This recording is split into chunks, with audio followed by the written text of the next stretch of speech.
ఓం గంగణపతే నమ శ్రీమాత్రే నమ ఐం సరస్వత్యే నమ ఓం శివాయ గురువే నమో నమ ఓం నమ శివాయ శివాయ గురువే నమ క్లీం మహాకాళికాయ నమో నమ క్లీం కృష్ణాయ గోవిందాయ గోపీజనవల్లభాయ శ్రీకృష్ణ పరబ్రహ్మణే పరంజ్యోతిషే నమో నమ ద్రాం దత్తాత్రేయాయ నమో నమ ఓం నమో భగవతే మేధా దక్షిణామూర్తే మహ్యం మేధాం ప్రజ్ఞాం ప్రయచ్చ స్వాహ రాధాకృష్ణాయ నమో నమ మాతృభ్యో పితృభ్యో ఋషుభ్యో గురుభ్యో నమో నమ క్రీం మహాకాళికాయ నమో నమ.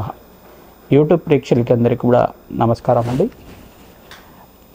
ప్రధానంగా గోచారరీత్యా గ్రహాల యొక్క స్థితిగతి కలయిక మాస ఫలితాలంతా కూడా చెప్పడం జరుగుతుంది. నేను పాలపర్తి గురునాథ శర్మ, జ్యోతిష సిద్ధాంతిని, వాస్తు సిద్ధాంతిని. వీక్షకులకందరికి కూడా ఈ యొక్క మాస ఫలితాల్లో భాగంగా నవంబర్ నెల మాస ఫలితాలంతా కూడా విశ్లేషణగా చెప్పడం జరుగుతుంది. ప్రధానంగా చూసుకుంటే నవంబర్ నెల అనేది కార్తీక మాసము, అత్యంత పుణ్యప్రదాయంగా ఉంటుంది. పరమేశ్వరుడు ఆరాధన, దేవాలయాల్లో అంతా కూడా అభిషేకాలు, హోమాది కార్యక్రమాలు, అన్నదానాలు అంతా కూడా విశేషంగా జరుగుతుంది. కార్తీక మాసం అనేది ప్రధానంగా స్నానానికి ప్రాముఖ్యత ఎక్కువగా ఉంటుంది. కార్తీక మాసంలో విశేషమైన మంత్రస్నానము, ఈ యొక్క సిద్ధస్నానం అంతా కూడా ఆచరించడం వల్ల, నది స్నానం చేయడం వల్ల, సముద్ర స్నానం చేయడం వల్ల కోటి యజ్ఞాల ఫలితం కలుగుతుంది, అష్టేశ్వర ప్రాప్తి కలుగుతుంది. ప్రధానంగా కార్తీక మాసంలో అందరు కూడా భక్తులంతా కూడా ఈ యొక్క దీప అలంకరణ చేయడం కానీ చేస్తూ ఉంటారు. ప్రధానంగా దేవాలయ ప్రాంగణంలో కానీ ఈ యొక్క లక్షవత్తి విధానంగా అయినా కానీ ప్రధానంగా చూసుకుంటే ఎవరైతే కనుక దేవాలయ ప్రాంగణంలో ఈ యొక్క అఖండ దీపారాధన చేస్తూ ఉంటారు. మరియు ఇక్కడ కార్తీక మాసం ప్రారంభం అంతా కూడా జరగడం వల్ల అత్యంత శుభప్రదంగా ఉంటుంది. పరమేశ్వరుడి యొక్క నామస్మరణ వల్ల అఖండ పుణ్యప్రాప్తి కలుగుతుంది. ప్రధానంగా ఓం నమ శివాయ శివాయ గురువే నమ, ఓం నమ శివాయ శివాయ గురువే నమ ఈ నామాన్ని ప్రతినిత్యం కూడా జపం చేయడం వల్ల పరమేశ్వరుడు గురుస్వరూపంగా ఉంటారు కావున గురు కటాక్షం లభిస్తుంది, మోక్షప్రాప్తి లభిస్తుంది, అపముచ్చ దోష నివారణ కలుగుతుంది. ఈ యొక్క పంచాక్షిని నామజపాన్ని ఆచరించడం వల్ల భక్తులకంతా కూడా అష్టేశ్వర ప్రాప్తి కలుగుతుంది, జీవన్ముక్తి కలుగుతుంది, మోక్ష సిద్ధి కలుగుతుందని చెప్పేసి కైలాస ప్రాప్తి కలుగుతుందని మనకి ఈ యొక్క కార్తీక పురాణ ఇతిహాసం అంతా కూడా చెప్పడం జరుగుతుంది. మాస ఫలితాల్లో భాగంగా చూసుకుంటే కార్తీక మాసం అనేది శ్రేష్టమైన మాసంగా, పుణ్యప్రదమైన మాసంగా, శివకేశవులకి ఇద్దరికి కూడా ప్రీతికరమైన మాసంగా చెప్పడం జరుగుతుంది. కృత్తిక నక్షత్రం అనేది పౌర్ణమి వేళలో సంభవిస్తుంది కావున ఇది కార్తీక మాసం అని చెప్పేసి అంటూ ఉంటారు. ప్రధానంగా కృత్తిక నక్షత్రంలో పౌర్ణమిని సంభవించినప్పుడు కార్తీక మాసం అనేది వస్తూ ఉంటుంది. ప్రధానంగా ఎవరైతే కనుక ఈ కార్తీక మాసంలో విశేషంగా స్వల్ప మాత్రం చేతనే భక్తిగా శ్రద్ధగా పరమేశ్వరుడు ఆరాధన భక్తిగా చేస్తే మీకంతా కూడా మోక్ష ప్రాప్తి లభిస్తుంది, కుబేరత్వం లభిస్తుంది, అష్టేశ్వర ప్రాప్తి కలుగుతుంది, పుత్ర పౌత్రాది సమృద్ధి కలుగుతుంది, జన్మ జన్మాంతరమైన మహాపాతకాలంతా కూడా పోతాయి. జ్ఞాత కృతా మహాపాతక దోష నివారణార్థం పరమేశ్వర పూజాంచ కరిష్యేత్. ఎప్పుడైనా కానీ పూర్వజన్మలో చేసుకున్న పాపాలు కానీ జన్మలో చేసుకున్న పాపాలు కానీ పోవాలంటే పరమేశ్వరుడు ఆరాధన శ్రేష్టంగా చేసుకోవాలి.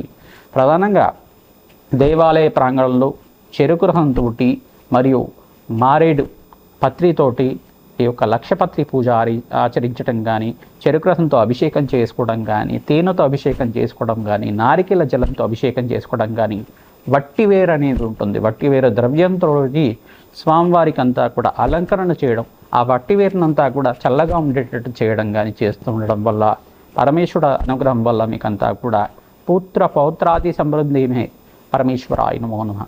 పుత్ర పౌత్రాది సమృద్ధి కలుగుతుంది, అష్టేశ్వర ప్రాప్తి కలుగుతుంది. పుత్రాన్ పౌత్రాన్ పపౌత్రాన్ దేహిమే పరమేశ్వరాయ నమో నమః అనేది ప్రధానంగా చూసుకుంటే ఈ యొక్క కార్తీక పురాణంలో ఇతిహాసంలో భాగంగా మీకంతా కూడా అష్టేశ్వర ప్రాప్తి కలుగుతుంది. కార్తీక మాసంలో ఎవరైతే కనుక పరమేశ్వర ఆరాధన మరియు మాధవుడి యొక్క ఆరాధన, మహావిష్ణువు ఆరాధన విశేషంగా చేస్తూ ఉంటారు, శివకేశుల ఆరాధన చేసుకోవడం వల్ల అష్టేశ్వర ప్రాప్తి కలుగుతుంది, పుత్ర పౌత్రాది సమృద్ధి కలుగుతుంది.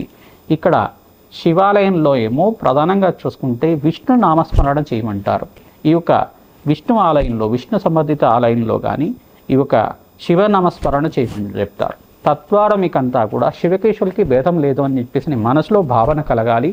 ఎవరికి ఏ దేవతలకు కూడా భేదం లేదు, దేవతలంతా కూడా ఒకటే, అందరూ కూడా వరాలు ఇచ్చే దేవుళ్ళే కానీ ఎవరిని కూడా ఈ యొక్క కష్టాలు పెట్టే దేవుళ్ళు ఉండరు. మనం చేసుకున్న కర్మాన్ని బట్టి, మనం చేసుకున్న పూర్వజన్మలో చేసుకున్న జన్మజన్మాంతరైన కర్మను బట్టి మన కర్మ సిద్ధాంతాన్ని అనుసరించి మన దుఃఖాలు సుఖాలు ఈ యొక్క భోగభాగ్యాలు రాజయోగాలంతా కూడా ఆధారపడి ఉంటాయి. అష్టేశ్వర ప్రాప్తి అంతా కూడా ఆధారపడి ఉంటుంది. పుణ్య కార్యక్రమాలు, యజ్ఞ హోమాది కార్యక్రమాలు ఆచరించడం వల్ల దేవతలకి శక్తి లభిస్తూ ఉంటుంది. తద్వారా ఈ అభిషేకాది హోమాది కార్యక్రమాలు చేయడం వల్ల దేవాలయంలో అంతా కూడా దేవతకంతా కూడా శక్తి లభిస్తూ ఉంటుంది. తద్వారా అఖండ పుణ్యప్రాప్తి కలుగుతుంది. కోటి యజ్ఞాల ఫలితం కలుగుతుంది. వాజపేయ శాంతపన బ్రహ్మయజ్ఞాతి శతసహస్ర అశ్వమేధ యాగాది అతిరాత్రి యాగ ఫలితమంతా కూడా పరమేశ్వరుడికి అభిషేకం మాత్రం చేతనే లభిస్తుంది. పరమేశ్వరుడు నామస్మరణ మాత్రం చేతనే లభిస్తుంది. అష్టేశ్వర ప్రాప్తి కలుగుతుంది. లక్షపత్రి పూజ ఎవరైతే ఆచరిస్తూ ఉంటారో విశేషమైన పుణ్యప్రాప్తి కలుగుతుంది. ప్రధానంగా కేదారేశ్వర నోములంతా కూడా ఆచరిస్తూ ఉంటారు. తద్వారా కేదారేశ్వర అనుగ్రహం వల్ల మీకు అంతా కూడా అష్టేశ్వర ప్రాప్తి కలుగుతుంది. ఆ పరమేశ్వరుడు యొక్క సంపూర్ణ అనుగ్రహం కావాలని చెప్పేసి మేషాది ద్వాదశ రాశుల వాళ్ళకి ఈ నవంబర్ నెల మాస ఫలితాల్లో భాగంగా గ్రహస్థితి ఏ రకంగా ఉంది, విశ్లేషణాత్మకంగా గ్రహాల యొక్క కూటమి కలయికంతా కూడా మేషాది ద్వాదశ రాశుల వాళ్ళకి ఎటువంటి ఫలితాలు ఇస్తున్నాయి, పరిహారం అంతా కూడా చెప్పడం జరుగుతుంది. విశేషంగా మీరు అంతా కూడా గ్రహస్థితి చూసుకుంటే ప్రధానంగా ఈ యొక్క శని భగవానుడు అంతా కూడా పూర్వభద్ర నక్షత్రికంగా ఈ యొక్క వక్రగతిలో అంతా కూడా సంచారం చేస్తున్నారు. మీనరాశిలో సంచారం చేస్తున్నారు. సూర్య భగవానుడు అంతా కూడా అక్టోబర్ 18వ తారీఖు నుంచి ఈ యొక్క నీచస్థానంలో సంచారం చేయడం, తులారాశిలో ప్రవేశం చేయడం, మరియు నవంబర్ 18 దాకా ఉంటారన్నమాట. నవంబర్ 18 తర్వాత ఈ యొక్క వృశ్చిక రాశిలో సంచారం చేస్తారు. ఈ యొక్క అంగారకుడు అంతా కూడా ఈ యొక్క ప్రధానంగా చూసుకుంటే వృశ్చిక రాశిలో ప్రవేశం అంతా కూడా చూసుకుని వృశ్చిక రాశిలో ప్రవేశం చేస్తారు. అక్టోబర్ 27వ తారీఖు నుంచి ఒక వృశ్చిక రాశిలో ప్రవేశం చేసి 45 రోజుల దాకా సంచారం జరుగుతుంది. మరియు బృహస్పతి అంతా కూడా అతిచారంలో సంచారం చేస్తున్నారు. మరియు వక్రగతి రుజుమార్గం వక్రగతి అంతా కూడా సంచారం జరుగుతుంది.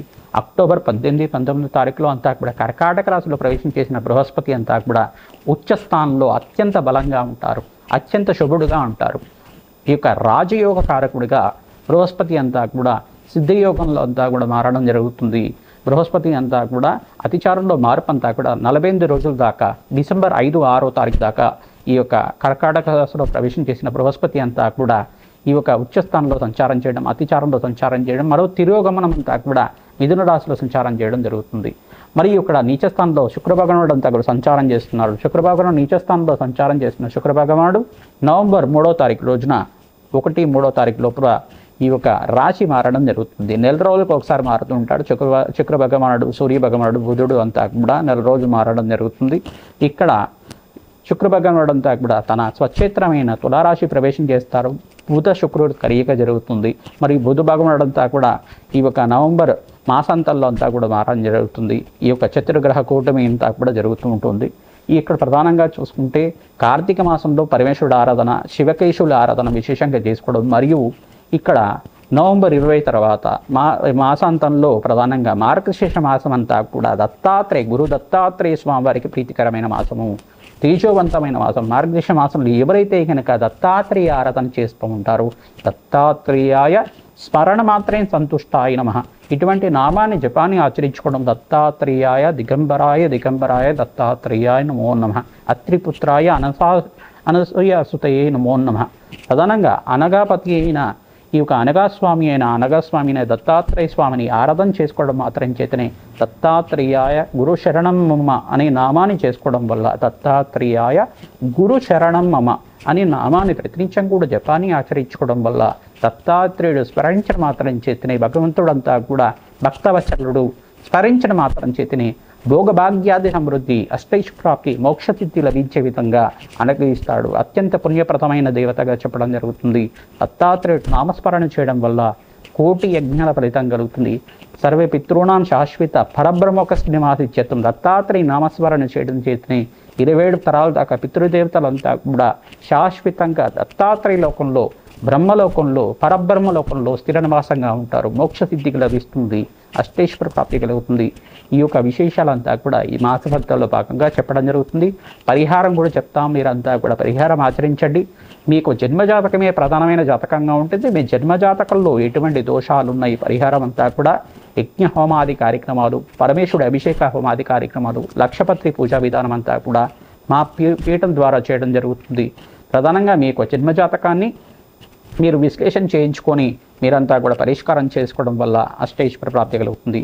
ప్రతి పౌర్ణమికి అమావాస్యకంతా కూడా విశేష హోమాది కార్యక్రమాలు ఆచరిస్తూ ఉంటాం. రాజశ్యామల యజ్ఞాధికరతలు, పరమేశ్వరుడు రుద్రమంత్రాలతోటి ఈ యొక్క అఘోర పాశ్వత హోమాది కార్యక్రమాలు కానీ, ఈ యొక్క మరియు వారాహిదేవి హోమాది కార్యక్రమాలు కానీ, లక్ష్మీ కుబేర శాంతి హోమాది కార్యక్రమాలు కానీ, ప్రత్యంగరాదేవి హోమాది కార్యక్రమాలు కానీ, విశేషమైన హోమాలంతా కూడా ఆచరించి జన్మజాతకంలో ఉండే గ్రహదోషాలకు నివారణ చేయడం జరుగుతుంది. ఆర్థిక సమస్యలు కానీ, మీకు ఇక కుటుంబ సమస్యలు కానీ, వివాహ యోగం కోసమైనా కానీ ఎటువంటి ప్రశ్నలకంతా కూడా పరిష్కారం చెప్పడం జరుగుతుంది. సంప్రదించండి. తద్వారా మీరంతా కూడా అపాయింట్మెంట్ తీసుకొని జాతకం విశ్లేషణ చేసుకున్న తర్వాత ఈ పరిహారం చేయించడం వల్ల అష్టైశ్వర్య ప్రాప్తి కలుగుతుంది, అనంత పుణ్య ప్రాప్తి కలుగుతుంది, ఆనందమైన జీవితం జీవించడానికి ఆస్కారం ఉంటుంది. ఓం నమ శివాయ. శివాయ గురువే నమః. కన్యారాశి జాతకులకి విశేషంగా నవంబర్ నెల మాస ఫలితాల్లో భాగంగా ఎటువంటి పరిష్కారాలు ఆర్జిస్తే కనుక రాజ్యయోగ కారణమవుతుంది. ప్రధానంగా చూసుకుందాం. నవంబర్ నెల మాస ఫలితాల్లో గోచారరీత్యా గ్రహస్థితి అంతా కూడా స్వల్పంగా మిశ్రమైన స్థానాల్లో ఉన్నాయి. ప్రధానంగా యోగకరమైన గ్రహాలు ఏంటిదంటే బుధుడు, శుక్రుడు యోగకరంగా ఉన్నారు. ఇక్కడంతా కూడా ద్వితీయ స్థానంలో బుధుడు, శుక్రుడు కలియిక అంతా కూడా, మిత్రగ్రహం అంతా కూడా మన రాష్ట్రాధిపతి ద్వితీయ స్థానంలో యోగకరంగా ఉండడం, మరియు మిత్రగ్రహమైన ఈ యొక్క శనీశ్వరుడు అంతా కూడా ఇక్కడ చూసుకుంటే సప్తమ స్థానంలో ఉండడం అనేది జరుగుతుంది. ప్రధానంగా శుక్రుడంతా కూడా నీచ స్థానం నుంచి బయటపడి తన స్వచ్ఛానమైన ఈ యొక్క సొంతీళ్ళైన తులరాశిలో అంతా కూడా ప్రవేశం చేయడం రాజయోగ కారణమవుతుంది. ప్రధానంగా ఇక్కడంతా కూడా చూసుకుంటే పంచమాధిపతి అంతా కూడా సప్తమ స్థానంలో సంచారం చేయడం, ఇక్కడ వక్రగతిలో సంచారం చేయడం, శని భగవానుడంతా కూడా కొంచెం శ్రమతో కూడిన సంపాదన పెరుగుతూ ఉంటుంది. ఆర్థికంగా ఉన్నత స్థితి కలగడానికి ప్రయత్నం చేస్తూ ఉంటారు. వ్యాపారంలో లాభాలంతా కూడా సిద్ధిస్తూ ఉంటాయి. ఖర్చులు కూడా విపరీతంగా పెరుగుతూ ఉంటాయి. దానికి మీరంతా కూడా బృహస్పతికి ప్రీతికరంగా దత్తాత్రేయ స్వామి వారి ఆరాధన కార్తీక మాసంలో, మార్గశిర మాసంలో విశేషంగా చేసుకుంటూ ఉండాలి. దత్తాత్రేయ ఆరాధన ఎవరైతే చేస్తూ ఉంటారో మీకంతా కూడా రాజ్యయోగ కారణమవుతుంది. దత్తాత్రేయాయ స్మరణ మాత్రేన సంతుష్టాయ నమః నామాన్ని జపాన్ని ఆచరించాలి. శనగలు దానం చేసుకోవాలి. శుక్రుడికి ప్రీతికరంగా బొబ్బర్లు దానం చేసుకోవడం వల్ల లక్ష్మీ కటాక్షం తీస్తుంది. శని భగవానుడంతా కూడా సప్తమ స్థానంలో సంచారం చేస్తున్నారు కావున శని భగవానుడి ప్రీతికరంగా నల్లనవులు దానం చేసుకోవడం మీకంతా కూడా శ్రేష్టంగా ఉంటుంది. కాలభైరవ స్వామి దేవాలయంలో కూష్మాండ దీపాన్ని వెలిగించాలి. కాలభైరవ అష్టమి అంతా కూడా సంభవిస్తుంది కావున మార్గశీర్ష మాసంలో అంతా కూడా కాలభైరవ స్వామికి ప్రీతికరంగా మహాకాలభైరవ వటుకు భైరవ హోమాది కార్యక్రమాల్లో పాల్గొనడం వల్ల విశేష పుణ్యప్రయుతం కలుగుతుంది. శత్రుబాధలు, శత్రుపీడ నుంచి నివారణ కలుగుతుంది. నరఘోష, నరపీడ, నరశాపం నుంచి నివారణ కలుగుతుంది. ఆర్థిక రుణ బాధల నుంచి విముక్తి కలుగుతుంది. అష్టైశ్వర్య ప్రాప్తి కలుగుతుంది. అనంత పుణ్య ప్రాప్తి కలుగుతుంది. ప్రధానంగా పరమేశ్వరుడు ప్రీతికరంగా అన్నాభిషేకం చేయించుకోవడం, ఆవు పాలతో అభిషేకం చేయించుకోవడం, ఈ యొక్క లక్షపత్రి పూజనంతా కూడా ఆచరించడం వల్ల రాజయోగ కారణమవుతుంది. ప్రతినిత్యం కూడా గోమాత సేవన చేయండి. మీకంతా కూడా కార్తీక మాసంలో రాజయోగ కారణమవుతుంది. మాసాంతంలో ధనయోగాలంతా కూడా ఉన్నాయి. మీరంతా కూడా నవగ్రహాలకి అభిషేక హోమాది కార్యక్రమాలు ఆచరించాలి. అగ్నికి నవధాన్యాలు సమర్పించాలి. శ్రీమాత్రే నమః. మేషాది ద్వాదశ రాశుల వాళ్ళు కార్తీక మాసంలో విశేషంగా పరమేశ్వరుడు ప్రీతి కనుక కార్తీక పురాణాన్ని పట్టణం చేసుకుంటూ ఉండాలి. శివ పురాణం కానీ మరియు ఈ యొక్క అమ్మవారికి ప్రీతికరంగా మీరంతా కూడా దేవీ భాగవతాన్ని పారాయణం చేయడం కానీ, కార్తీక మాసంలో భగవంతుడి యొక్క సేవలో అంతా కూడా భక్తి శ్రద్ధగా పూజ చేసుకోవడం కానీ, కార్తీక మాసంలో కార్తీక పురాణాన్ని పఠనం చేసుకోవడం వల్ల, శివ పురాణాన్ని పఠనం చేసుకోవడం వల్ల కానీ, దేవీ భాగవతాన్ని పారాయణం చేయడం వల్ల రాజయోగం తీస్తుంది. ఇక్కడ గ్రహస్థితి ఏ రకంగా ఉన్నప్పటికీ కూడా గోచారరీత్యా గ్రహస్థితి అనేది జన్మజాతకంలో గ్రహస్థితి అనేది వేరుగా ఉంటుంది. జన్మజాతకమే ప్రధానమైన జాతకంగా ఉంటుంది. మేషాది ద్వాదశ రాశుల వాళ్ళు వీక్షకులకు అంతా కూడా చెప్పేది ఏంటంటే ప్రధానంగా మీ జన్మజాతకాన్ని మీరు పరిశీలన చేసుకొని విశ్లేషణంగా మీరంతా కూడా పరిష్కారం అంతా కూడా చూసుకోవడం వల్ల జన్మజాతకానికి దోషాలకి అంతా కూడా పరిష్కారం చేయించుకోవడం వల్ల రాజయోగ కారణమవుతుంది.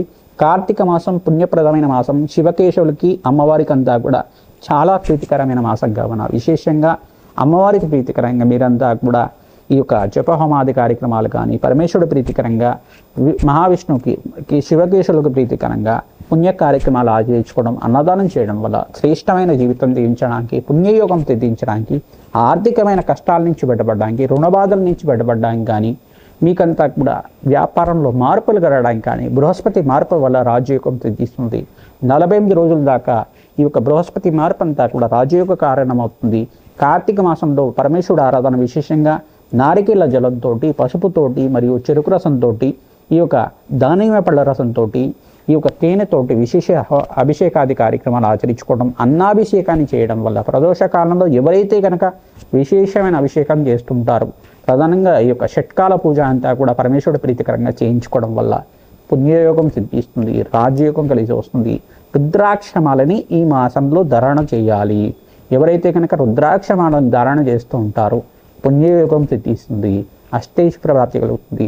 రుద్రాక్ష ఫలితం అంతా కూడా కార్తీక మాసంలో విశేషంగా ఉంటుంది. కావున పరమేశ్వరుడు ప్రీతికరంగా మీరంతా కూడా రుద్రాభిషేకం చేయించుకొని ఆ రుద్రాక్షమాలనంతా కూడా మెడలో ధరించడం, పంచముఖి రుద్రాక్షమాల కానీ, సప్తముఖి రుద్రాక్షమాల కానీ, ఏకముఖి రుద్రాక్షమాల కానీ, షణ్ముఖి రుద్రాక్షమాల కానీ అందరూ కూడా ధరించాలి. తద్వారా రాజయోగ కారణమవుతుంది, అష్టేశ్వర ప్రాప్తి కలుగుతుంది. రుద్రాక్షమాల వేసుకోగానే మీరంతా కూడా పుణ్యయోగం సిద్ధిస్తుంది. కావున దానికి మీరు నియమాలు కూడా పాటించాలి. రుద్రాక్షమాలంతా కూడా ధారణం చేయడం, నియమాలు కూడా భక్తి శ్రద్ధగా ఆచరించడం, తద్వారా మంచి ఫలితాలు వస్తాయి. రుద్రాక్షమాల వేసుకున్న తర్వాత దాని నియమ నిబంధనలంతా కూడా ఉంటాయి.